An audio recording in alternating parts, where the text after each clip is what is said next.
오늘 우리에게 주시는 말씀은 신약 성경 89페이지 누가복음 2장 8절에서 14절입니다. 이제 말씀을 봉독합니다. 하나님의 말씀을 경청하시기 바랍니다.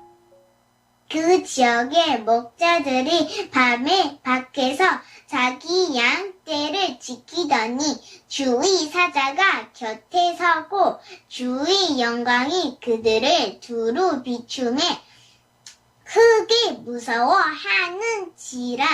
천사가 이르되 무서워하지 말라. 보라, 내가 온 백성에게 미칠 큰 기쁨의 좋은 소식을 너희에게 전하노라.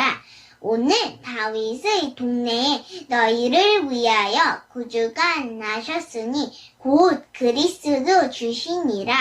너희가 가서 강호에 쌓여 구유에 뉘어 있는 아기를 보리니 이것이 너희에게 표적이니라 하더니 훈련히 수많은 천군이 그 천사와 함께 하나님을 찬송하여 이르되 지극히 높은 곳에서는 하나님께 영광이요 땅에서는 하나님이 기뻐하신 사람들 중에 평화로다 하니라. 아멘. 이것은 하나님의 말씀입니다. 자, 이제 우리 옆에 있는 분들하고 성탄 인사를 하겠습니다. 성탄을 축하합니다. 메리 크리스마스. 교회를 다니지 않는 사람들도 크리스마스를 부를 때 메리 크리스마스 이렇게 말을 합니다. 왜 교회를 다니지 않는 사람들도 크리스마스를 즐거운 크리스마스라고 부를까요? 예수님 덕분에 하루를 쉴 수 있어서 그런 것일까요? 아니면 크리스마스 분위기 자체가 흥겹고 즐겁기 때문에 그렇게 부르는 것일까요? 그런 것도 아니라면 그저 별 생각 없이 다른 사람들이 메리 크리스마스라고 말하기 때문에 그저 따라서 그렇게 말하는 걸까요?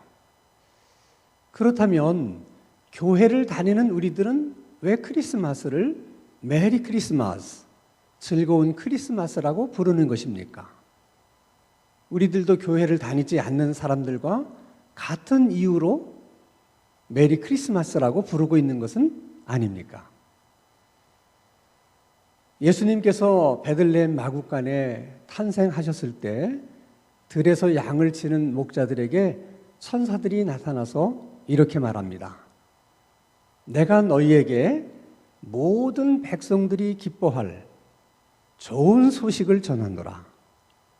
다윗의 동네에 구주가 나셨다. 이 천사의 말이 끝나기가 무섭게 하늘에 있는 천군 천사들이 화답하며 찬송합니다. 지극히 높은 곳에서는 하나님께 영광이요 땅에서는 하나님의 기뻐하심을 입은 사람들 중에 평화로다. 지극히 높은 곳에서는 하나님께 영광이라는 말은 지극히 높은 곳에 계신 하나님께 기쁨이다. 그 기쁨이라는 말을 영광이라는 말로 다르게 표현한 것입니다. 하나님을 기뻐하심을 입은 사람들 중에 평화로다 하는 말도 사람들 중에 기쁨이라고 하는 말을 평화라는 말로 다르게 표현한 것입니다. 그래서 이 말이 가지고 있는 뜻은 크리스마스란 사람들에게만 즐겁고 기쁜 날이 아니라 하나님에게도 즐겁고 기쁜 날이라는 것입니다. 사람들도 기뻐하고 하나님도 기뻐하시고 하나님도 기뻐하시고 사람들도 기뻐하고 이렇게 하나님과 사람이 동시에 함께 기뻐했던 사건은 크리스마스가 역사적으로 유일한 사건입니다. 그래서 크리스마스는 우리들의 모든 날들 가운데 가장 소중한 날이고 또 즐겁고 기쁜 날이기도 한 것입니다. 오늘 우리들은 이 크리스마스를 통해서 새롭게 알게 되고 배우게 되고 깨닫게 되는 몇 가지 일이 있습니다. 그중 하나는 하나님의 사랑을 알게 되고 깨닫게 되는 것입니다. 일반적으로 사람들은 하나님이 사람들을 얼마나 사랑하는지를 잘 모릅니다. 어쩌다가 하나님의 사랑을 알게 된 사람들이라 할지라도 하나님이 그 사람들을 얼마나 사랑하는지, 그 하나님의 사랑의 깊이와 높이와 그 넓이를 알지를 못합니다. 그래서 하나님이 인간들을 얼마나 사랑하시는지를 친히 이렇게 말씀하십니다. 요한복음 3장 16절에 보면 하나님이 세상을 이처럼 사랑하사 독생자를 주셨으니, 요한복음 3장 16절에서 말씀하시는 세상은 세상 사람들을 가리키는 것입니다. 하나님께서 세상 사람들을 이처럼 사랑하셨다, 이렇게까지 사랑하셨다, 그런 뜻의 말씀입니다. 하나님께서 이처럼 사랑했다고 할 때 그 이처럼은 두 가지 중요한 사건을 말씀하시는 것입니다. 하나는 예수님께서 인간의 몸을 입고 이 세상에 오신 일이고, 다른 하나는 그 예수님이 십자가에서 죽으신 사건입니다. 하나님이 인간을 이처럼 사랑했다는 것입니다. 우리들은 흔히 예수님께서 십자가에 돌아가신 그 사건만을 주님의 고난이라고 생각하는 그런 경향들이 있습니다. 물론 십자가는 예수님에게 있어서는 정말 사람들이 상상할 수 없을 만큼 큰 고통의 사건이었고 또 고난의 사건이었습니다. 그러나 십자가의 사건보다도 훨씬 더 고통스럽고 또 고난의 사건이 어쩌면 예수님께서 인간의 몸을 입고 이 세상에 태어나신 크리스마스 사건일 수가 있다는 것입니다. 예를 들면 우리가 도둑질을 한다든지 살인을 한다든지 법을 어기게 되면 교도소에 갑니다. 교도소에 가서 뭘 합니까? 내가 지은 죄에 대한 벌을 받습니다. 그 벌이 무엇입니까? 조그마한 방 안에 갇혀서 그 방 안에서 나오지 못하는 것입니다. 교도소에 가서 벌을 받기 위해서 매일 얻어맞는 것도 아니고 고문을 당하는 것도 아닙니다. 그냥 조그마한 방 안에 나오지 못하고 갇혀있기만 하는 것입니다. 그러나 그것이 너무 고통스러운 일이기 때문에 그것을 형벌이라고 생각하는 것입니다. 그렇게 해서 지은 죄값을 치르는 것이라고 사람들은 생각하는 것입니다. 사람도 조그마한 방 안에 갇혀서 나오지 못하는 것이 형벌이고 그것이 고통이 된다면 하나님이 창조하신 이 넓은 우주, 이렇게 광활한 우주를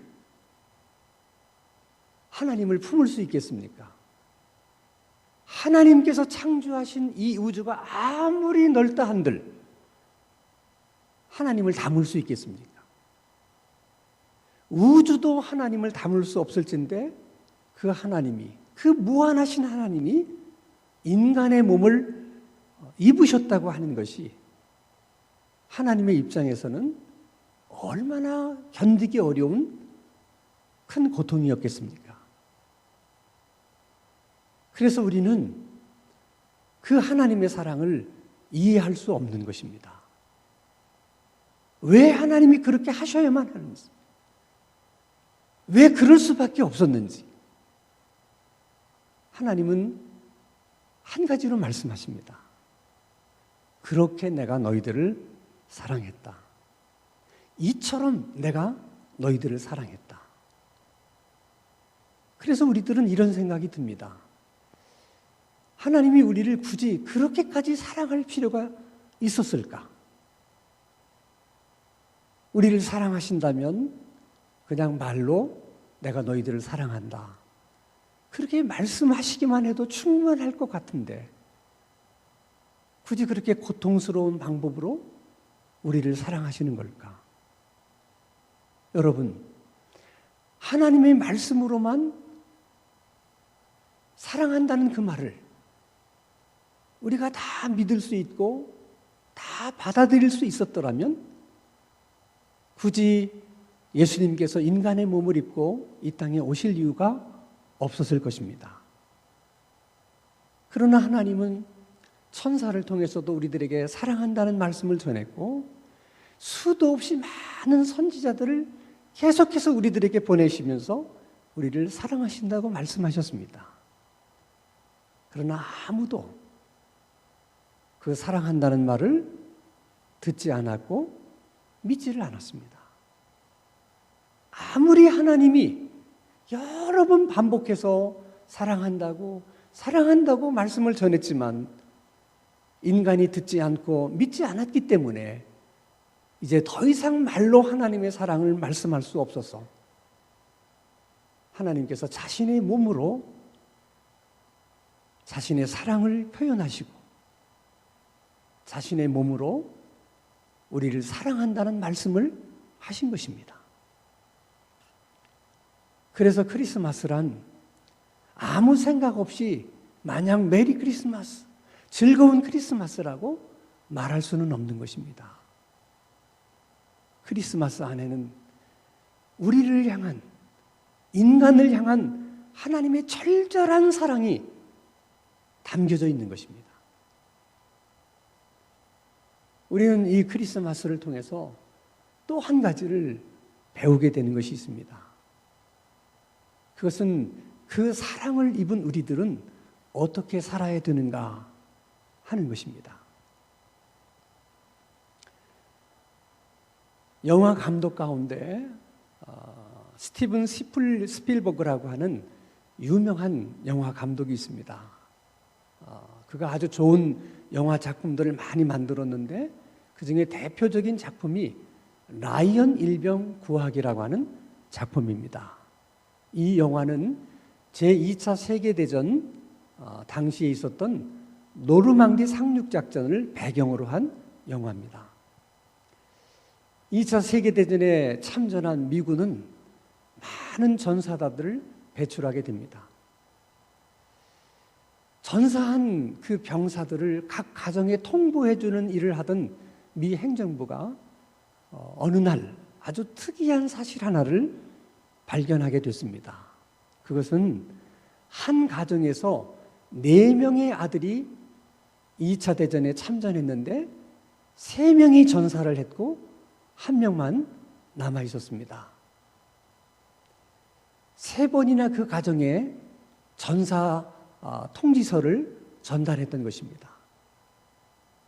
그 어머니의 마음이 어떠했을까? 이제 마지막 남은 아들마저 전사한다면 이 보고를 들은 마샬 장군이 특별한 명령을 내립니다. 어떻게든 라이언 일병을 찾아서 본국으로 귀환시켜라. 이 명령을 밀러 대위에게 내립니다. 밀러 대위는 7명의 소대원들과 함께 명령을 수행하기 위해서 그 넓은 전장을 누비면서 라이언 일병을 찾아내기 위해서 많은 고생을 합니다. 많은 위기도 겪게 됩니다. 그럴 때마다 소대원들은 이렇게 불평합니다. 한 사람을 구원하기 위해서 8명이 목숨을 건다는 것이 이게 말이 되는 얘기냐?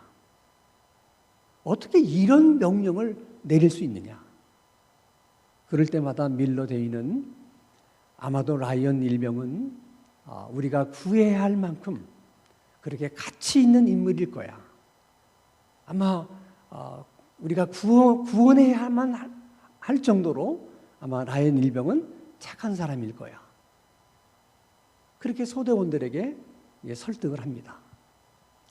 우여곡절 끝에 라이언 일병을 드디어 찾게 됐는데 그 찾은 그 장소에서 독일군과 전투가 벌어지게 됩니다. 결국에는 그 전투에서 모든 소대원들이 전사하고 라이언 일병만 살아남게 됩니다. 죽어가던 밀러 대위가 라이언 일병을 향해서 마지막으로 이런 말을 남깁니다. 나는 네가 구원할 만한 가치가 있는 그런 사람이었기를 바란다. 나는 네가 구원할 만한 가치가 있는 그런 사람이었기를 바란다. 많은 동료 병사들이 너를 위해서 희생한 이 모습을, 이 희생을 너는 감사함으로 받으라. 그리고 숨을 거둡니다. 전쟁이 끝나고 라이언 일병이 80쯤 되는 나이가 됐을 때 아들, 딸, 그리고 사위 며느리, 그리고 손주, 손녀들을 다 데리고 밀러데이의 묘소를 찾습니다. 그리고 지난 날을 쭉 회상하면서 눈물을 글썽이면서 가족들 앞에 이렇게 얘기합니다. 나는 그들의 기대를 저버리지 않았다. 어쩌면 크리스마스가 오늘 우리들에게 똑같은 질문을 던지고 있다고 저는 생각합니다. 예수님께서 인간의 몸을 입고 이 땅에 오실 만큼 우리가 그렇게 가치 있는 사람이었기를 바란다. 예수님께서 십자가에서 죽으실 만큼 우리가 그만큼 가치 있는 사람이었기를 바란다. 우리가 그런 기대를 저버리지 않으려고 하면 2000년 전 동방 박사들처럼 우리도 평생을 그 주님을 예배하고 경배하며 살아야 합니다. 우리가 그 기대를 저버리지 않으려면 2000년 전에 들에서 양을 치는 목자들에게 나타난 천사가 기쁜 소식을 전했던 것처럼 우리도 다른 사람들에게 그 기쁜 소식을 전하면서 살아야 됩니다. 우리가 그 기대를 저버리지 않기 위해서는 2000년 전 예수님께서 제자들의 발을 씻겨주셨던 것처럼 우리들도 다른 사람들을 섬기면서 살아야 됩니다.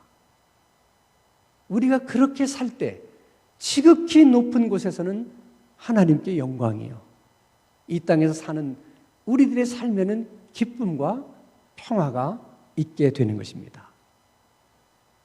크리스마스의 기대를 저버리지 않을 수 있는 그런 우리들의 믿음의 생활이 될 수 있기를 바라고 그런 삶을 살아갈 수 있는 우리들의 삶이 될 수 있기를 바랍니다. 기도하겠습니다. 우리를 구원하시려고 인간의 몸을 입고 이 땅에 오신 주님을 찬양합니다. 주님의 그 사랑을 평생 알아갈 수 있는 은혜를 주시고 그 사랑이 힘이 되어 오늘을 살아갈 수 있는 우리들의 삶이 되게 하여 주시옵소서. 그리고 크리스마스의 기대를 저버리지 않을 수 있는 우리들의 신앙생활 되게 하여 주시옵소서. 예수 그리스도의 이름으로 기도하옵나이다. 아멘.